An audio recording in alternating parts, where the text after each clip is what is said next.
You know, so much of what you had to really deal with was behind the scenes, interviews, talking to general managers and coaches. How did you feel you conveyed your message to those guys?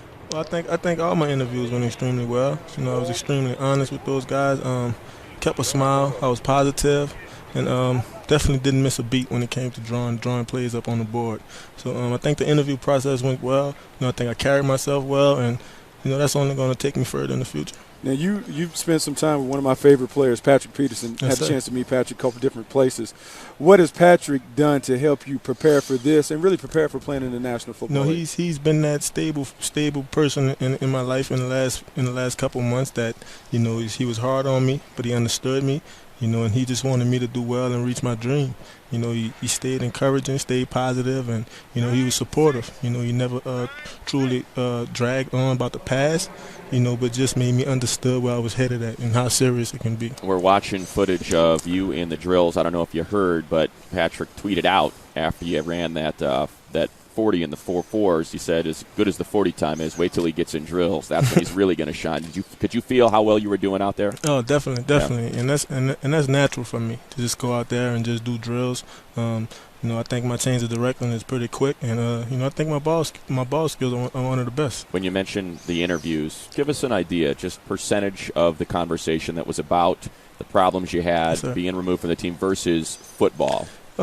I think it was about 30% of the interview. You know, we wanted to get that out of the way first, and you know, the last part of it, you know, was strictly about football. You know, what I can do on the field. And talking about football and what you can do, because it's been a season since we've really seen you play. Sir.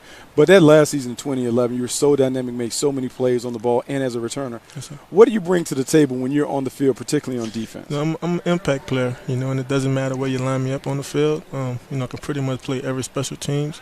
And, you know, I'm just one of those guys who's going to come to work every day, you know, work hard in practice, and, you know, that's going to translate over into the game.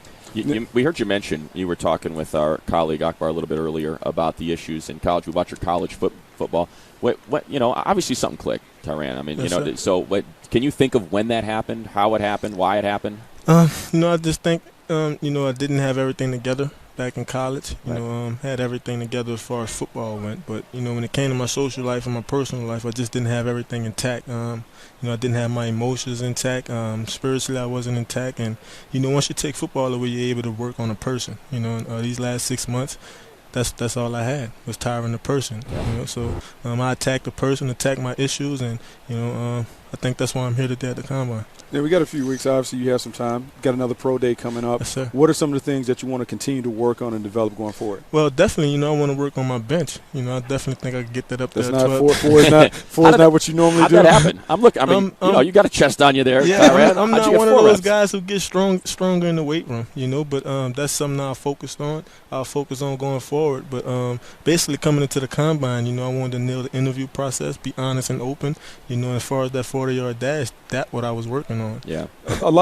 Had a chance to talk to a lot of scouts before I had a chance to talk to you, and they all described you as one of the toughest players they'd ever seen on the field. Where does that come from? Because obviously people see you as a diminutive guy, shorter guy, smaller stature guy, but you play big on the field. Where does that come from? Well, you know, I think that's just my anger. You know, that's just where I channel all my emotions, you know, and I'm able to channel that on the football field and, you know, not get in trouble. You know, I'm able to play all out, be full of emotions, full of passion, you know, and just get after the football. You know, that's the objective. Get the ball back to the offense. How do you view yourself on the football field and how you can fit in? You know, we've been talking about, is it situational? Is it full-time? Where is it? Is it covering the slot? What have teams been talking about? You know, they basically said, you know, they want me to play on the field, whether it's nickel, whether it's outside cornerback in the return game, you know, but I feel like I'm an elite prospect. You know, I know, you know, most people don't feel like that because of my stature, you know, but I make those same plays those bigger guys make, and, you know, I think I'm more physical than those guys also. So, you know, I just really try to put everything together when I come on the field for game day,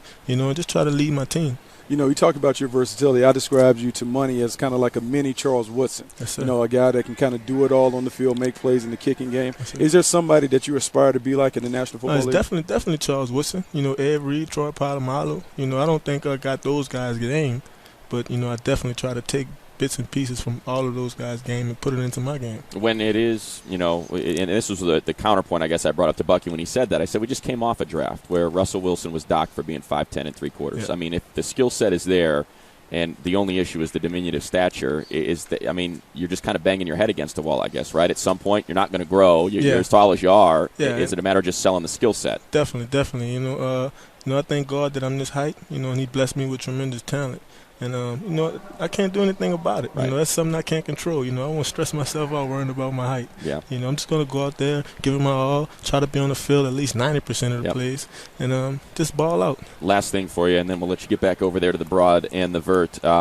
They loved you as the Honey Badger at LSU. Yeah. You like the nickname? You want to keep the Honey Badger going into the NFL? I don't. Back when I was the Honey Badger, I didn't have everything intact. So going forward, I'm focusing on being Tyrann Mathieu, and that's the person I want to control right now.